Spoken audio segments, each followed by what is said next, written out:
Shalom, shalom, partout dans le monde. C'est votre serviteur, le révérend Paul Richard Pandi.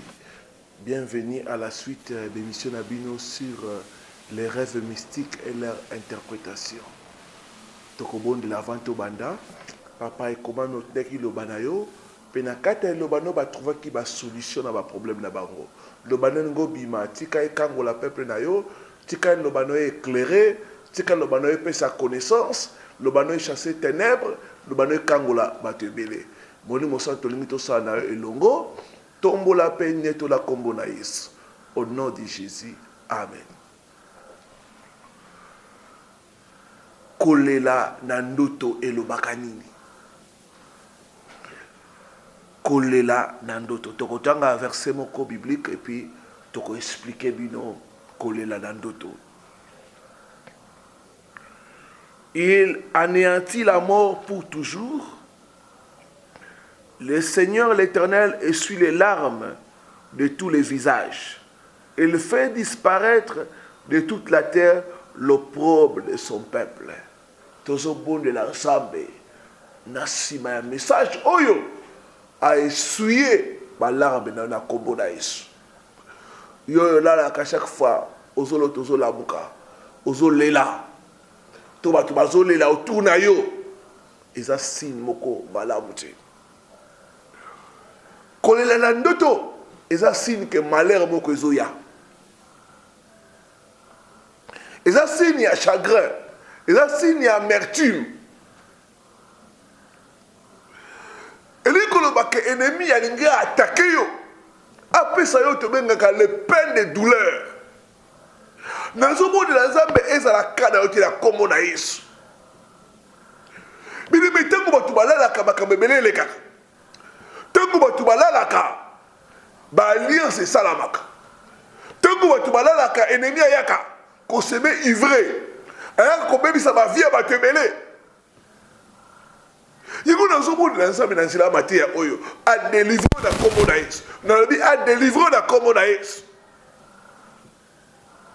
Yo lalaka olamuki ozolela musoko mona lamuki boye maya misu nelongi isa signe moko ya malamu te muto alelaka na ndoto na ye jamais ko expérimenter sengo muto alelaka na ndoto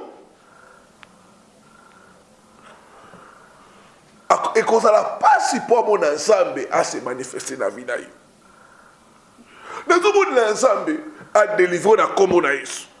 Je refuse de pleurer dans les rêves au nom de Jésus. Bien-aimé, banduta kolela ezaka ndenge nini? Eza banduta oyo ozolota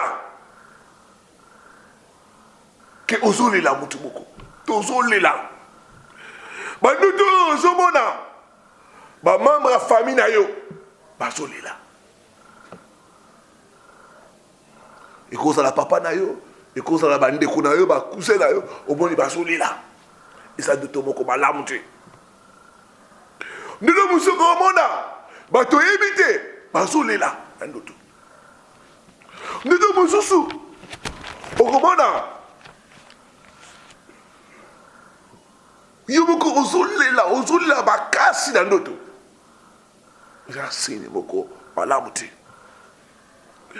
Nous devons nous recommander. Batu basangani na famille omoni lokola matanga. Nous devons l'ensemble à délivrer na kombo na Yesu. Ta délivrance est possible au nom de Jésus-Christ. Ceux qui vont dans mutazo bela et que omoni na kata hôpital batu bazolela et ça castine moko malamu te. Il faut qu'on bonde là, qu'on chasse l'esprit des morts au nom de Jésus-Christ. Nous devons nous ozolela likolelo ko boko bungisi ba nikolela ezala ka signe moko malamu te. Bien-aimé kolela na ndoto ezala ka signe ya malheur, ezala ka signe ya tragédie, ezala ka signe que loko boka mabe ezoya to komela yo to komela libota na yo. Ndoto ya malheur ezala ka signe que perte moko ba kase ko sala na vida. Ils ont négligé va se retrouver dans un problème.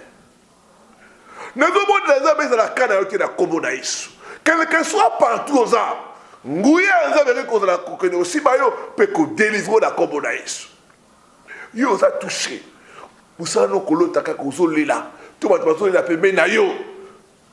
Benga biso na ba numéro ça au bas de votre écran. Tout ko sungayo. Tout comme mon processus de délivrance. Ta délivrance est possible au nom de Jésus-Christ. Distance est sa barrière. Dans le monde spirituel, distance existe.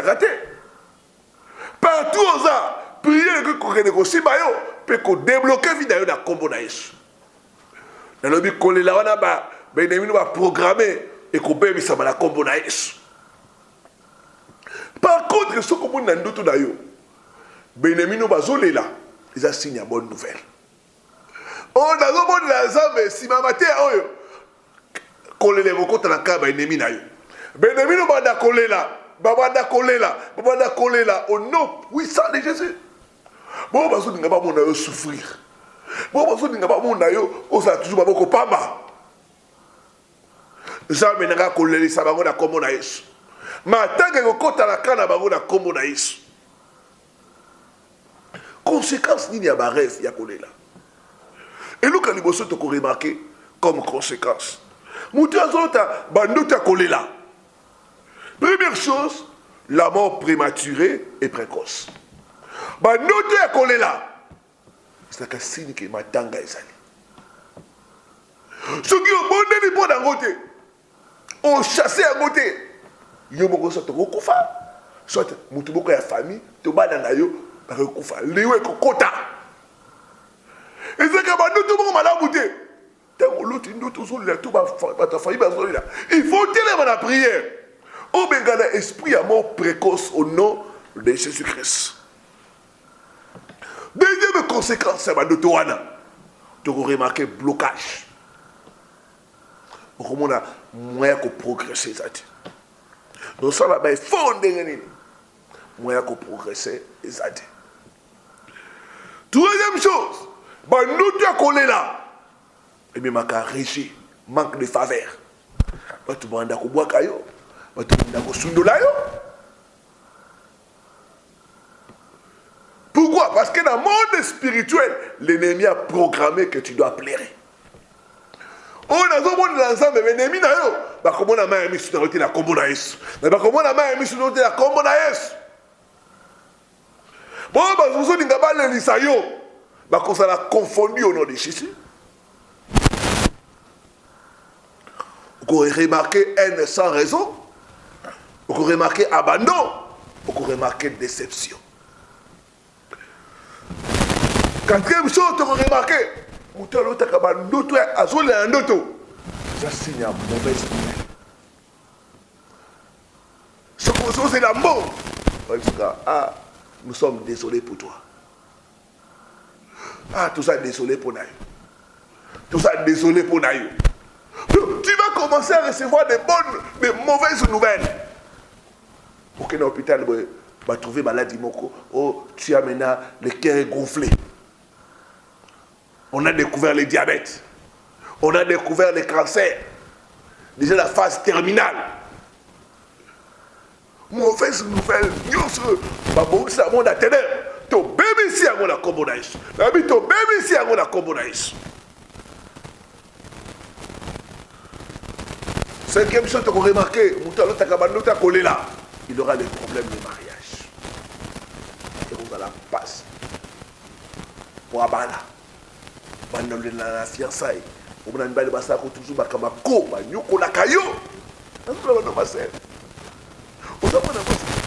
on a moi si malade. On se coûte la canne balle à ma belle. Tant qu'on se t'a notre nom, on se montre chaque fois d'avoir notre nom les lacs. Il va y avoir ça tout banco. Parce que tout banda. Nabi il faut ainsi dans la commodaïs. Nabi il faut ainsi dans la commodaïs. Ta délivrance est possible au nom de Jésus-Christ. Échec et souffrance. Pendant que toi, tu m'as toujours collé là. Collé là, quand tu es à collé là. bana obota bakoma kolebisa bana yosua bakoma kolebisa batu moko po basala bafere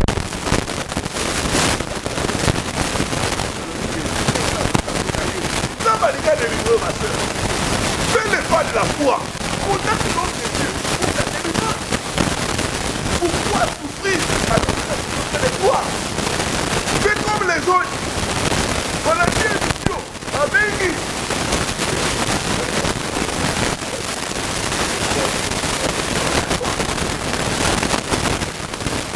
Mais tout le monde a ça, mais la non est ça m'a colombo la baouane.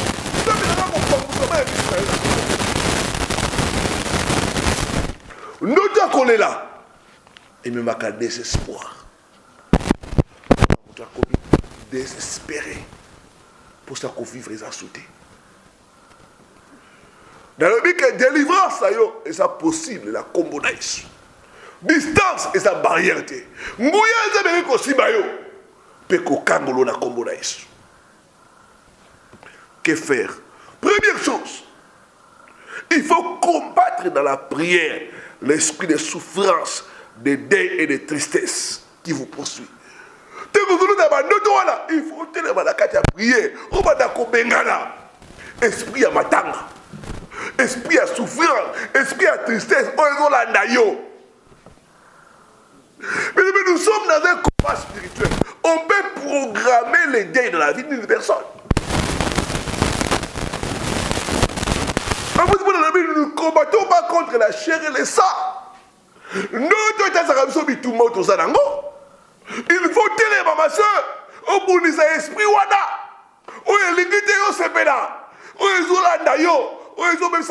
chaque fois. Dans le but que délivrance sera possible la commodation. Il faut combattre dans la prière. Combien dans l'esprit, il va tirer, va lobby qu'il y a côté la jamais qu'on sépare là. Lobby est aussi battu la commodation. Nous avons maintenant qu'on délivre la commodation. Nous avons maintenant qu'on délivre la commodation. Deuxième chose, il faut se débarrasser des habits de deuil et de pleurer. Na boy batak, na boy kolela. Si on a bimi na ngola commodation. Na logo évidemment on va ça dans le monde spirituel pour na laka. Na longolia na commodation. Na longolia bilamba on. Na kolela souti na commodation. Matanga nous si na vie na commodation. Il faut boyer ngo. Il faut longola bilamba batanga. Aujourd'hui moto esiksengo. Moto esiksengo na commodation. Bando longola bilamba na balasa batanga. Yango komona chaque fois l'autre a toujours bilamba windu. Longola bilamba na commodation. Pas à la fois na longola. Et la main matanga nyoso. Na boy matanga na commodation. Troisième chose, demandez dans la prière. Pendant on est ensemble. Zambe bongo la matanga nangai. Change mon deuil en joie. Change mes pleurs en cris de joie. Psaume 126, verset 5. Les pleurs, Dieu peut changer nos pleurs en joie. Pendant on est le base. Zambe bongo la matango benemi nanga bakani. Bongo la moi comme promotion nanga. Bongo la mai na misu nanga comme mai na misu sengo. Dans la prière, dans l'intercession, aussi dans ça va changer la situation. David a dit, il a changé mon deuil en joie. Il m'a revêtu des habits de fête. Nazomona nzambe ko sala ngona komo na Yesu. Na Bible nazomona nzambe ko sala ngona komo na Yesu. La Bible dit par un prophète, tu as fait sortir Israël d'Égypte. Nzambe ko kita, nzambe etiza kabatu. Nzambe tininga. Eza tout son message. Nzambe linga délivrer yo ma sœur. Nzambe linga délivrer papa. Coïncité de benga biso. Lelo il faut que moi ici là. Lelo lobité lelo il faut ici là. Matango on a programme na vida yo. Toi ni la robe to bébé na comme na Yesu. Nzambe na ko bongo la mama tanga la ba fiti. Oh na somo na ko célébrer, na somo na ko sepela la comme na Yesu. Fini les dés dans ta vie. Na prophétiser matanga sili, kolela sili na vida na comme na Yesu. nakobondela mpo na ozalaki touché. Papa na memi peuple na yo et je souffri na attaque na bandoto. Oza nzambe a délivré telema na la vie na bango. Programmation satanique nyos. Pour na kolelisa na bango. Na eko anilango na komo na Yesu. Na nilango na komo na Yesu. Nyonso babongisi po balesaka bango chaque fois na bandoto. Na nilango na komo na Yesu. Na bengani esprit à tristesse. Na bengani esprit à deuil. Na bengani esprit à kufa. Au nom puissant de Jésus-Christ. Son esprit de mort, son esprit de deuil, son esprit de tristesse, libère mon frère, libère ma soeur maintenant. Au nom puissant de Jésus. Au nom puissant de Jésus. Na brisé le pouvoir d'ailleurs, puis na chassé yo. Dehors. Dehors au nom de Jésus. Tu as été vaincu à la croix. Tu n'as pas de pouvoir. Libère mon frère, libère ma soeur maintenant. Au nom puissant de Jésus. Na longole la mama tango balati sur la mode spirituelle. Na longole na komo na Yesu. Na la kitu elamba ya feti. Elamba ya sengo. Oko sepela. Matanga esili na vie na yo. Na proviser matanga esili na vie na yo. Na kombo na Yesu. Nzambe nanga bongo la kolela no sengo. Matanga na yo bongo la feti na kombo na Yesu Christ. Amen. Amen. Amen. Benga biso pour sa témoignage. Benga biso peto. Ce qu'on a besoin d'encadrement, na ba numéro na biso. C'était votre serviteur, le révérend Paul Richard Pandi. Bien des bonnes choses. À la prochaine sur la même chaîne.